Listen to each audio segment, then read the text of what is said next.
সামুদ জাতির নাম শুনেছেন? তাদের কাছে আল্লাহ তাআলা একজন নবী পাঠিয়েছিলেন, নাম হচ্ছে সালেহ আলাইহিস সালাম। আল্লাহ নবী সালেহ আলাইহিস সালাম, তিনি তাদেরকে দাওয়াত দিলেন। নেই। হে আমার জাতিগোষ্ঠী ভাইয়েরা, এক আল্লাহ ছাড়া আমাদের কোনো ইলাহ নেই, একমাত্র আল্লাহ তাআলার ইবাদত করো, সহিক রাস্তায় ফিরে আসো। তারা এই কথা শুনলো না। একটার পর একটা আল্লাহর পায়গাম আসে, তারা অবাধ্য হয়, তারা আল্লাহ তাআলার আদেশকে মানে না। সবশেষে সামুদ গোত্র, তারা আবার খুব শক্তিশালী ছিল, তারা পাহাড় কেটে আর্কিটেকচার করে ডিজাইন করে কিভাবে আবাসন তৈরি করতে হয়, পাহাড়ি এলাকায় মাউন্টেইন এলাকায় কিভাবে আবাসন তৈরি করতে হয় এটার ব্যাপারে এক্সপার্ট ছিল।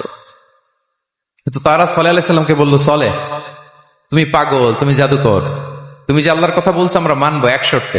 তুমি যদি পারো তাহলে এই পাথরের পাহাড় থেকে একটি 10 মাসের গর্ভধারিণী একটি উট বের করে দেখাও। পেটের ভেতরে একটা বাচ্চা থাকবে এবং ওটটা পাহাড় থেকে বের হয়েই বাচ্চা ভূমিষ্ঠ করবে, এরপরে ওটের দুধ যেন আমরা খেতে পারি। তুমি যদি এইটা দেখাইতে পারো তাহলে বুঝবো তুমি সত্য নবী। দোয়া করলেন, আল্লাহ আমার এই জাতি সামুদ, তারা তো চেয়েছে যে ইলাহ নেই। হে আল্লাহ, আমার জাতিগোষ্ঠী ভাইয়েরা আবদার করেছে, তুমি যদি তোমার দয়া ও রহমতে সেটা যদি করে দেখাও। আল্লাহ তাআলা দোয়া কবুল করলেন। হাজার হাজার মানুষের সামনে চাক্ষুষ দিবালোকের মুহূর্তে পাথর ভেঙে একটা উট বেরিয়ে এলো বিশাল আকৃতির, এবং 10 মাস গর্ভধারিণী উট, সাথে সাথে এই উট বেরিয়ে বাচ্চা প্রসব করলো, এবং সাথে সাথে এই ওলান থেকে উটের দুধ বেরোতে লাগলো। হাজার হাজার লোক এটার ওলান থেকে দুধ নিয়ে তারা তৃপ্ত হলো। আচ্ছা, এই মুহূর্তে তাদের কি করা উচিত ছিল বলেন তো? আশহাদু আল্লা ইলাহা ইল্লাল্লাহ ওয়া আশহাদু আন্না মুহাম্মাদুর রাসূলুল্লাহ ওয়া আশহাদু আন্না সালিহান নাবিয়্যুল্লাহ, এটা পড়া দরকার ছিল না?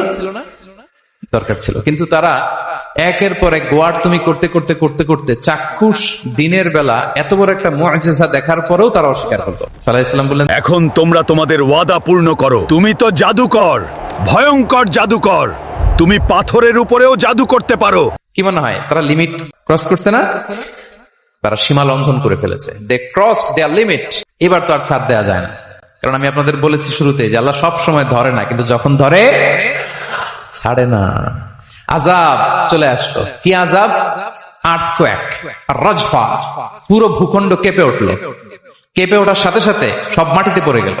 2 নাম্বার আসলো সাউন্ড ওয়েভ, শব্দ নিনা, প্রচন্ড শব্দ তরঙ্গ। জিবরাইল আলাইহিস সালাম ওই এলাকার উপরে এসে এমন জোরে এক চিৎকার মারলেন, ওই চিৎকারে সামুদ গোত্রের প্রতিটি লোক কানের পর্দা ফেটে মুহূর্তের মধ্যে লাশ হয়ে জমিনে পড়ে রইল।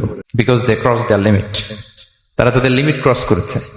আর যারা লিমিট ক্রস করে, যারা সীমা লঙ্ঘন করে, তাদেরকে আল্লাহ তাআলা পছন্দ করেন না।